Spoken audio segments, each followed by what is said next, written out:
malayo, tayo di ba minsan, pag magpapagaling, tawagin mo yung pastor. Kailangan yung may no, sabi ng Lord, even you're standing, if you have your genuine faith, you can heal that person.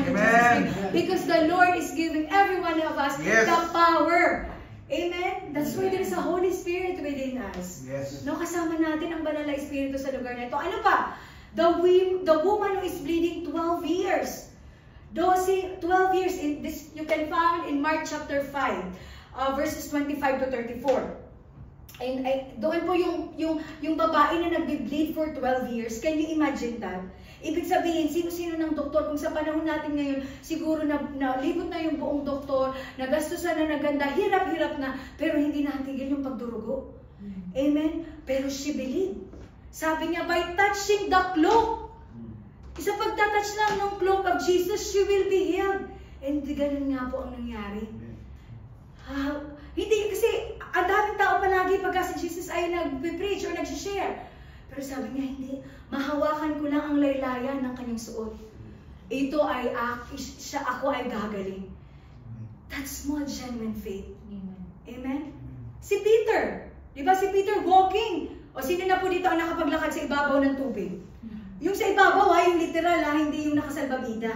Na nakaano kayak, hindi yun. Yung literal talaga yung paa nakatouch. Peter, di po ba? Sabi ni si Peter talagang naglakad siya.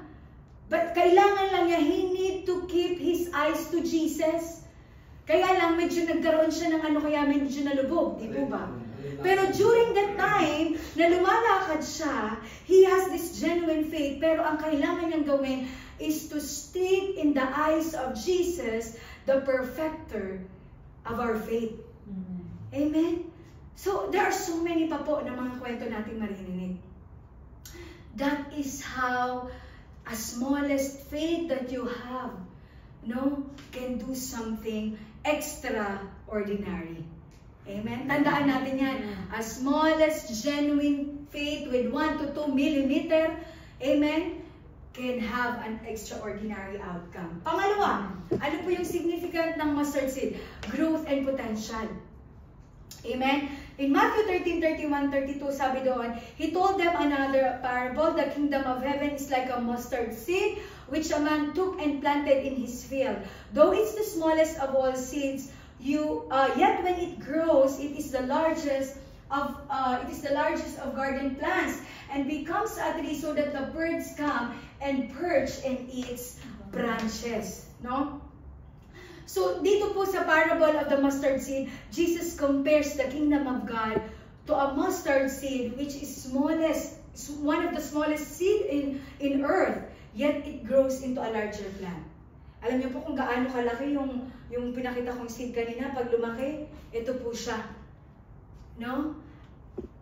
This mustard seed, though it is the smallest of all seed, pero pag siya ay lumaki, katulad sa binasa natin, it grows in the largest of the garden plants. Ito daw ay isa sa pinakamalaking plant tree na nag-grow, sabi yun sa verse na binasa natin. At nagiging tahanan siya ngayon ng mga ibon and its branches. Doon na nga, diba? Dito sila mag-hatch ng egg and everything. Diba? And ito po ang illustrate how the kingdom of God, ang gusto ng Panginoon, everybody is to be part of the kingdom of God. Amen. Amen. Na walang maiiwanan. Maaaring a church like this is started as small. This is already the kingdom of God nung gusto ng Panginoon na yung kanyang church, yung kanyang kingdom, amen, this has the potential to grow vast and significant. Yes. Amen. Amen. Maaaring ngayon nakikita natin, 8, 9, 10, pero we don't know how the Lord will move provided that you have that faith. 1 to 2 mm na faith. Na yes, itong tahanang ito ng Panginoon, mapupuno ito na hindi na nagkakasya. Yes. Amen? There is a growth and then there is a potential. That it can grow vast and significant, providing what? A shelter and sustenance. Alam niyo po, when you are in the presence of God, when you are in part of the kingdom of God, you will really understand yung shelter. Alam mo yung comfort and shelter na meron ka, na alam mo may Panginoon na magsusustain sa'yo dun sa kingdom na yon. Paano inaarga itong puno na ito, no? When the bird is there, the bird finds comfort. Kasi hindi mainit. Yung kanilang egg, anong tawag dito? Ano nga yun sa English yun? Pugad. Yung pugad. No? Yung pinagpugaran, kung may diyang pugad. Yes. Hindi maaabot ng mga hayop na gustong kumain ng egg. No, may shelter, may protection, may provision. And that is what the Lord, no, is inviting us, that yes, even the kingdom of heaven is like a mustard, but it can go large. Amen. But we need to show to the people the kingdom of God.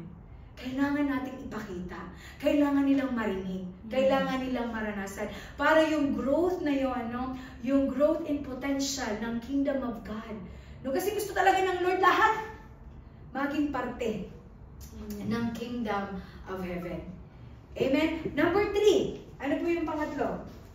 Illustration of God's word. No?